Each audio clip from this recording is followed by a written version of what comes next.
Hey,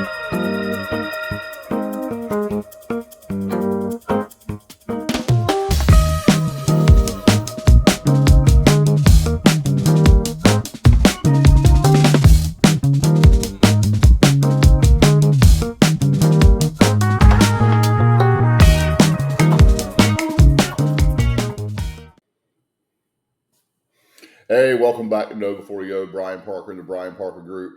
This is the look you get when you sleep pretty well at night. Get up about 4:30 in the morning, do some reading, and just start your day pretty early. So I'm going to welcome you to my day today, and I want to take a few minutes just to talk to you about freezing your credit, unfreezing it for a mortgage, and kind of protecting your identity a little bit, right? I mean, that's why we do choose to freeze our credits, Experian, TransUnion, and Equifax. So nobody can make credit inquiries. We protect our identity and so forth in doing so. But you do have to unthaw your credit to be able to obtain a mortgage. So let's just talk about that real briefly.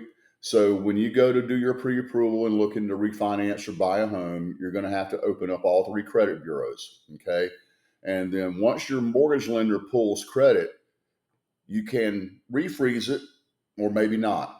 And the reason on that is depending on how quick you are actually moving forward with your transaction on buying a home or refinancing, because during your application process and moving up to your closing date, you do have to leave your credit report open for the lender to be able to monitor what's going on in your credit.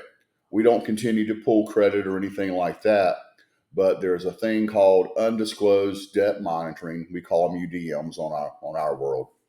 But we are able to see if you have other credit inquiries.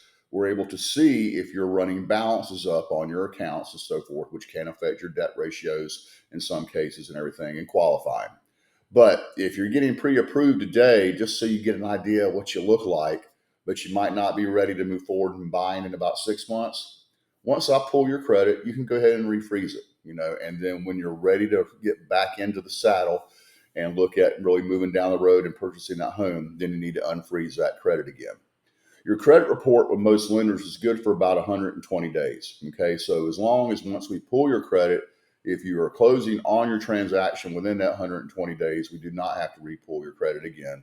And if we do, it's really no impact on you guys. We're just updating the report.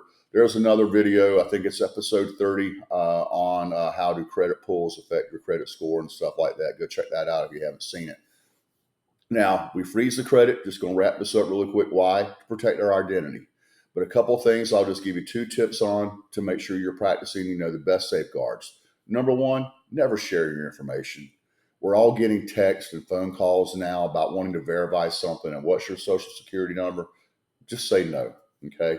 Because if they're really truly a creditor of yours, they've already got it. Ask them to repeat your social security back to them, and you'll confirm it if that happens to be the case, right? Other thing is shred your documents, but there's a couple different types of shredders. Get a cross-cut shredder. Some shredders are just going to shred down, in a linear style. You want to get cross-cut so it really shreds your documents, because I've got a coworker, I've got a friend, he's got some videos out there too. He used to be a forensic investigator on in financial crimes and everything, and he has seen documents get put back together. So if you're shredding your documents, make sure you get that cross-cut shredder. I hope this is helpful for you. We'll see you on the next time. Brian Parker with the Brian Parker Group. As always, God bless you. Go have a good day. Oh, and sometime today, make sure you take a shower. We'll see you next time.